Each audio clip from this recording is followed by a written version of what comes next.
gagné ba pare 7 milliards yi war a dugg ñu fay la li ñu la amee. Effectivement. Et il faut rappeler aussi que dans les autres pays, le stade est un stade aujourd'hui qui n'est pas seulement pour le football.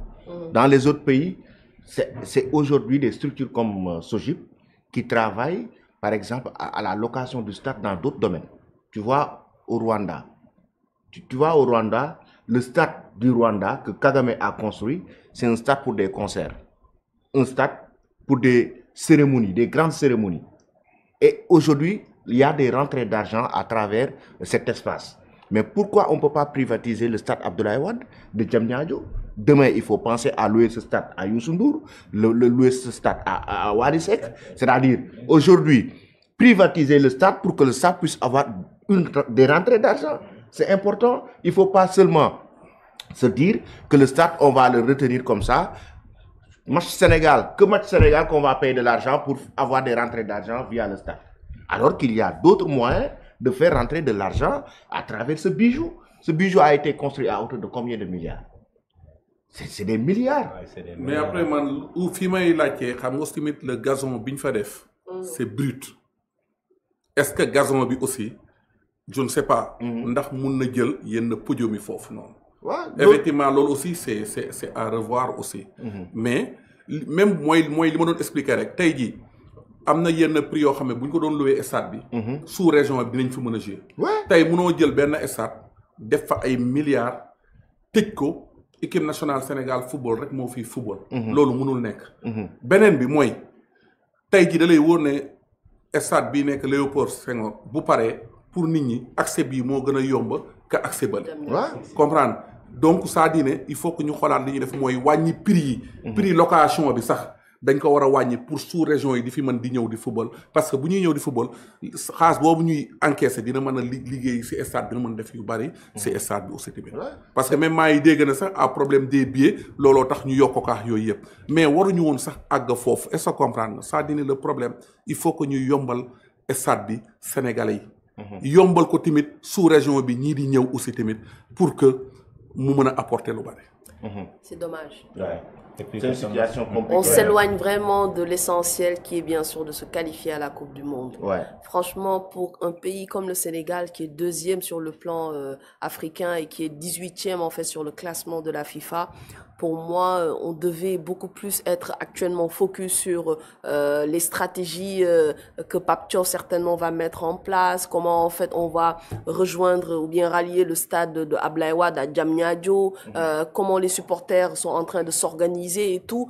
Mais malheureusement, on est en train de parler sur la location du stade. Je pense que pour le moment, en fait, on n'a pas vraiment besoin de ça. Même si, je persiste, la fédération aussi doit prendre ses responsabilités. Et s'il y a une dette, bien sûr, de payer cette dette-là. Mais pour le moment, en fait, restons concentrés sur ce match-là qui est très important face à la Mauritanie.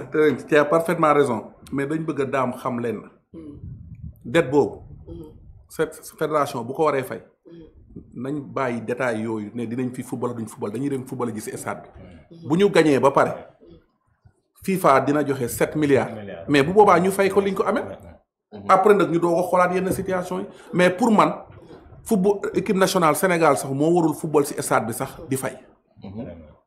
C'est pas aujourd'hui. Est-ce que aujourd'hui la fédération, c'est ça la question, la véritable question qu'on doit se poser. Est-ce que aujourd'hui l'équipe nationale du Sénégal doit payer pour jouer dans son propre pays?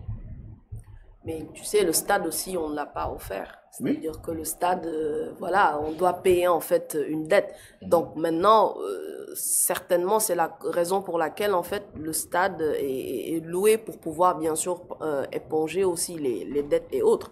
Maintenant, bon, tout reste maintenant à l'État de voir en fait comment mieux organiser cela. Je pense que franchement, il y aura vraiment peut-être, je sais pas, des réunions ou bien des rencontres entre le directeur de la SOGIP et bien sûr la Fédération sénégalaise et notamment la ministre des Sports, Khady Ndiaye, pour essayer juste en fait de parler et de trouver en fait une solution et un consensus par rapport à ce stade Abdoulaye. Parce que le problème qui se pose, parce que mënoo ne da ngay football te doo fay exemple, mais dafa war a yomb parce que tey stade bi dafa am entretien. nañu waxante dëgg. dafa am entretien. mais tey le problème qui se pose prix bi c'est extrêmement cher. aussi tey le sous-région bi. waroon nañ mën a ñëw di si bénéficier wu. parce que stade bi tamit mënoo ko def rek ne stade pour équipe nationale bu Sénégal la. parce que Sénégal buy football ji foofu bu xoolal si année bi ñaata yoon la fay ji. mais tey même le sous-région mun nañ fi ñëw pourquoi le sous-région di dem ba Maroc. mais il faut se poser la question. mais parce que li tax ñuy dem ba Maroc. parce que ñoom li ñuy fay li ñu naroon fay fii dépense bi ñu naroon def fii mun nañ si jënd billet d'avion mu yóbbu leen ñu fay si stade bi ba pare fayaale si quelques primes. kon kooku loolu bu naree ñëw di ko def Sénégal mais mu dem defi ji ko Maroc mais loolu aussi c'est important c'est si loolu la ñu war a réfléchir après pour man cette situation là nañu bàyyi ñu jouer suñu match ba pare. après on va encaisser je suis pas dans le du ma nekkuma si kat booru Ablaye Faalax yooyu du ma président du ma dara mais bu ñu encaisser les 7 milliards mais problème bi mooy gën a yomba après ñu xool nan la ñuy régler problème bi après c'est simple.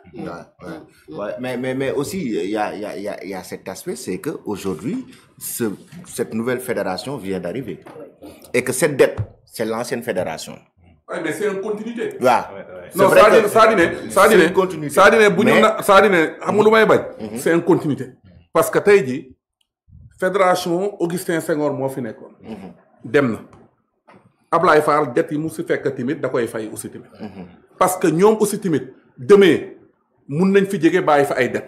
comme mun nañ fi jege tamit bàyyi fi xaalis bu bari aussi. loolu c'est très très important. après pour man le plus important que mooy lan. mooy. moment bi dañu soxlawul ay dinañ fi gérer duñ fi gérer. mais le problème c'est pas même le fait de payer le problème c'est la menace.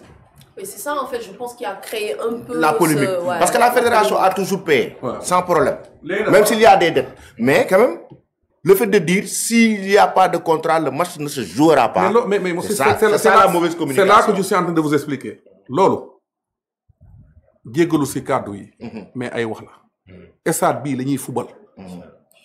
on est des sénégalais. moom sénégalais la.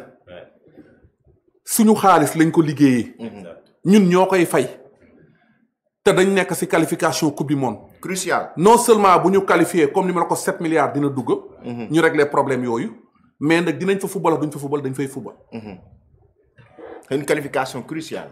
Ouais. On va vers une qualification cruciale. Oui, on va vers une qualification cruciale. Bon, coach Mamadou Diallo a été clair. La SOGIP devait patienter un peu si le Sénégal parvient à décrocher la qualification. Là, on encaissera une manne financière de 7 milliards. Ça nous permettra de régler le problème. Pourquoi mettre... Parce qu'il y a la prime de qualification après. Oui. Il y a la prime de participation. Oui. C'est beaucoup de milliards. Hein? Oui. La prime de qualification et la prime de participation, c'est beaucoup de milliards qui entrent dans les caisses de la Fédération sénégalaise de football. Et puis on doit diminuer le prix de la location du stade, comme coach Mamadou Diallo l'a si bien dit. Ça permettra aux équipes qui sont dans la sous-région, la Gambie et autres, de venir. Est-ce que l'heure du stade Léopold Sédar Senghor ne sonne pas à l'heure même? Pour son homologation. Oui, le stade Léopold Sédar Senghor. Est-ce que c'est pas maintenant qu'on a besoin quand même que ça soit fonctionnel? En tout cas, même si le stade Léopold Sédar Senghor, même si on homologue le stade Léopold Sédar Senghor, aussi on a besoin de jouer dans notre stade Abdoulaye Wade. Ça aussi, c'est une nécessité. L'État doit voir comment diminuer le prix, comme ça le stade soit accessible à... Je te donne un exemple. Le Jaraaf de Dakar, lorsqu'il recevait ses matchs de Ligue africaine des champions, la location du stade était tellement chère que le Jaraaf était obligé de délocaliser ses matchs au stade Lat Dior de Thiès.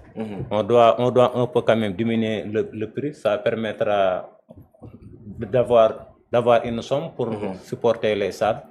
Parce que loolu yëpp boo xoolee problème lay indi. parce que tey bu fekkee ne Jaraaf dafa waroon jouer foofu parce que dafa cher mu dem jouer ji stade Thiès Lat Dior public bi mu waroon am dootu ko amati. parce que tey jii am na ñoo xam ne dañuy am problème mu transport am na ñoo xam ne dañuy am détail yooyu yëpp loolu yëpp c'est important. te pourtant Jaraaf tey bu gagné woon tey jii ba qualifier premier tour. xaalis bu dul jeex mooy duggaat ci biir comptam kon pour man yooyu dañ si war a bàyyi xel ba pare ñoom dañuy foog ne au niveau de fédération amuñu ay charges tu sais que l'équipe nationale A la état jël en charge toutes les catégories c'est géré par la fédération regroupement yi ñuy dugg les périodiums yi ñuy fay les journaliers de jour boo duggee regroupement war nga petit déjeuner yooyu yëpp nga koy defax yooyu yëpp tout ça c'est des charges lourdes donc aujourd'hui si on est su bundul qualifié wu ñu coupe du monde tey bu ñu qualifié les 7 milliards qui rentrent ça peut boucher beaucoup de trous et donc si côté boobu la ñu war a toog xalaatee aussi tamit parce que ne peut pas faciliter même l'état yenn situation yi aussi tamit parce que aujourd'hui tey buñ doog toogee fii ba suñu équipe nationale yi dootuñu compétir wala ñuy am ay problème di billet ça loolu baaxatul suñu parce que Sénégal toll na foo xam ne c'est deuxième en Afrique.